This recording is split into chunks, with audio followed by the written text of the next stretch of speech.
Good evening. Welcome to the forecast discussion for August 18th, 2015. Well, it was a hot and humid day today, but it wasn't as hot as it was yesterday, where temperatures basically were in the upper 80s to lower 90s this afternoon with a southerly wind, and that was the difference. Yesterday was a southwesterly wind, so you had tropical air coming right up from the Ohio River Valley and from the southern mid-Atlantic. Today, the winds are more from the south, which means we're getting a little bit more of a component from the Atlantic Ocean. And the next several days, we're going to have more of a southeasterly wind, and that's going to be much cooler temperatures. We're looking at mid-80s for the most part the next 2 days, lower to mid-80s as we head towards the weekend. And that's because we're going to have more of an influence from the Atlantic and also a higher threat for rainfall as we head into the overnight hours. Now, on the current radar, we actually have showers and thunderstorms. They're starting to fall apart as we head into the evening hours as that instability starts to decline. But look how it's all focused over central Pennsylvania, a little bit over northeastern Pennsylvania, the Hudson River Valley, and northern Connecticut. Nothing reached the coast really. And the reason why is we have sinking air in place over the Philadelphia and New York City metropolitan areas. And that led to basically us being protected this afternoon and evening from any rainfall. So temperatures this evening will continue to fall. We'll see lows by tomorrow morning in the lower to mid 70s throughout the region. Watch out for some fog possibly along the coast. So on the infrared satellite picture, you can see that sinking air that's in place over the region. That's going to give way and exit by tomorrow morning. And all this tropical moisture that's in place at the mid-levels will interact with Atlantic moisture coming in at the surface to produce a threat for scattered showers and thunderstorms, primarily in the afternoon, still widely scattered. Not everyone will see rainfall. But the good news is that these thunderstorms are not likely to be severe.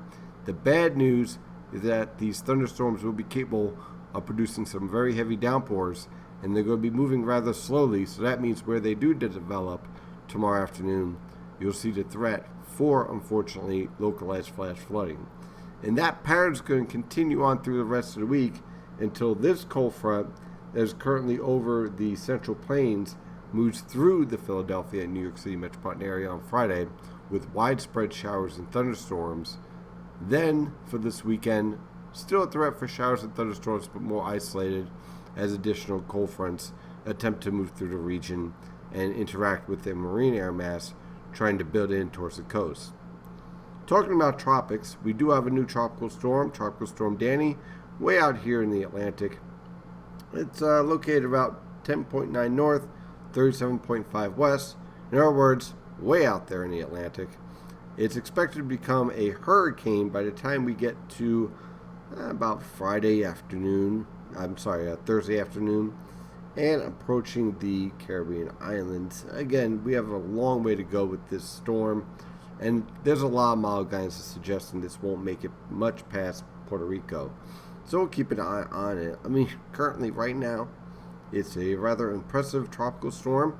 Center's right about here. We're starting to see convection wrap around the center. Nice outflow here. You see how it's feathery out here? See that? That means you have high pressure aloft. And that means that all that moisture is rising at the center and then is able to be expelled out like a nice little well-oiled machine. So again, you have all this warm, moist water. It's being lifted into these thunderstorms. It becomes rain-cooled, and then that cool air has to be exited out. And so that's what you see here as a kind of an exhaust engine. So we'll definitely keep an eye on this tropical storm. So let's take a look at the latest model guidance from the Penn State website. I'm going to use the GFS model guidance this afternoon and evening. And what we can expect is a dry evening for the most part. Look for lows tomorrow morning in the lower to mid 70s. By tomorrow afternoon, look for widely scattered showers and thunderstorms becoming more widespread. Highs in the mid to upper 80s. By the time we get to Thursday, those showers and thunderstorms are going to become more widespread and heavy at times as a cold front slowly approaches the region.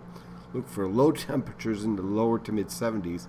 High temperatures in the lower to mid 80s. On Friday, that cold front will slowly move through the region with widespread showers and thunderstorms, lows in the upper 60s to lower 70s, highs in the lower to mid 80s.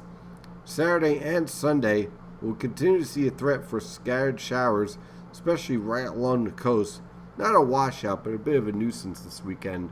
Look for low temperatures on both days in the upper 60s to lower 70s, high temperatures in the upper 70s to lower 80s along the coast, and lower to mid 80s in the Delaware River Valley. And then for the start of next week, if you're looking forward to it, well, you're still going to see the threat for scattered showers and thunderstorms remaining over the region, with low temperatures in the upper 60s to lower 70s and high temperatures in the lower to mid 80s. That's your forecast discussion for tonight. Thank you for being a follower of NYNJPA Weather, and as always, stay safe out there.